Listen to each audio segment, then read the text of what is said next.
Once again, the spotlight on power tussle in the state. This time, DK's camp MLA and Siddaramaiah camp MLAs have locked horns. On Tuesday, Karnataka Chief Minister Siddaramaiah announced in the State Assembly that he has been elected by the people for a full term and reiterated that he would remain Chief Minister for all of 5 years. The issue came up in the Assembly when Siddaramaiah was responding to a question on alleged discrimination in the disbursal of loans by DCC banks to farmers in the Madhugiri Assembly constituency, represented by his close associate and former Minister K.N. Rajanna, and the Kunigal constituency, represented by H.D.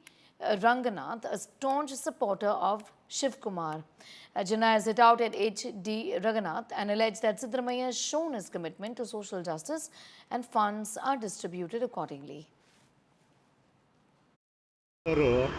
ನಿಮ್ಮ ಕ್ಷೇತ್ರಕ್ಕೆ ದುಡ್ಡು ಜಾಸ್ತಿ ಕೊಟ್ಟಿದ್ದೀನಿ, ಇನ್ನೂ ಜಾಸ್ತಿ ಕೊಡ್ತೀನಿ ಮುಂದಿನ ದಿವಸ. ಇವನು ಯಾವ ಅಂತ ಕೇಳಕ್ಕೆ ಅದೇ ಅಲಿಗೇಷನ್ ಮಾಡಿದ್ರಲ್ಲ ಸರ್. ಹೌದ್ರಿ, ಏನು ಇವ್ರು ದುಡ್ಡು ಕೊಡೋಡಿದ್ದೀನ? ಸರ್ಕಾರ ದುಡ್ಡು ತೊಗೊಂಡಿದ್ದೀನ? ಡೆಪಾಸಿಟರ್ಸ್ ದುಡ್ಡು ಇನ್ನೂ ಜಾಸ್ತಿ ಕೊಡ್ತೀನಿ ಕೇಳಕ್ಕೆ ಇವನಿಗೇನು ಅಧಿಕಾರ ಇದೆ? ಇವನು ಯಾರು? ಇವರು ಇನ್ನೂ ಜಾಸ್ತಿ ಕೊಡ್ತೇನೆ, ಗೊತ್ತಾಯ್ತಾ?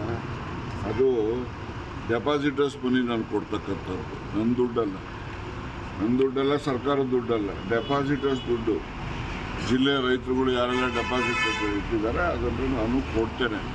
ಈಗೇನು ಕೊಟ್ಟಿದ್ದೇನೆ ಇವನಿಗೋಸ್ಕರನೇ ಮುಂದಕ್ಕೆ ಇನ್ನೂ ಡಬಲ್ ಕೊಡ್ತೀನಿ, ಗೊತ್ತಾಯ್ತಾ? ಅವರು CM ಜೋಡಿನೇ ಇದಕ್ಕೆ ಹೇಳಿದ್ರಲ್ಲ ಸರ್, ಅದಕ್ಕೆ ಯಾವುದು? ನಿಮಗೆ 400 ಕೋಟಿ ಕೊಟ್ಟಿದ್ದೀನಿ, ನಮ್ಗೆ 100 ಕೋಟಿ ನೋಡಿ. ಸರ್ಕಾರದ ಅನುದಾನ ನಾವು ಕೊಟ್ಟಿದ್ರೆ ತಾರತಮ್ಯ ಮಾಡಿದರೆ ಸರಿಯಲ್ಲ. ತಾರತಮ್ಯನೇ ಮಾಡಿಲ್ಲ. ಅವರೇ ಹೇಳ್ದಂಗೆ 1,000 ಕೋಟಿ ಕೊಟ್ಟಿದ್ದಾರೆ ನನಗೆ ಅಂತ ಹೇಳಿದ್ದಾರೆ. ನನಗೆ 100 ಕೋಟಿ ಕೊಟ್ಟಿದ್ದಾರ ಗೌರ್ಮೆಂಟ್ ಹಣ. ನಾನು ಮಧುಗಿರಿ ತಾಲೂಕಲ್ಲಿ ನನ್ನ ಕ್ಷೇತ್ರ, ನಮ್ಮ ಜನ ಅಲ್ಲಿ SC ST OBC ಇರ್ತಕ್ಕಂಥ ಕ್ಷೇತ್ರ 70% ಇದೆ. ಕುಣದಲ್ಲಿ ಎಷ್ಟು ಜನ ಇದ್ದಾರೆ? 70% ಒಕ್ಕಲಿಗರಿದ್ದಾರೆ, ಗೊತ್ತಾಯ್ತಾ? ಇನ್ನು 25-30% ಅದರ್ಸ್ ಇದ್ದಾರೆ, including SC ST.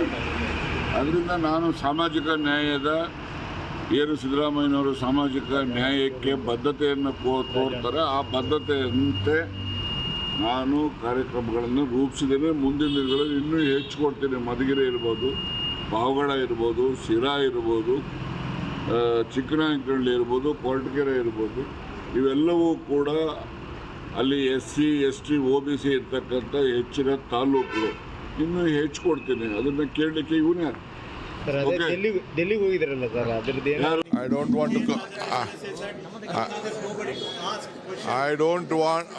don't want to speak anything. Every MLA has every right to question in the assembly.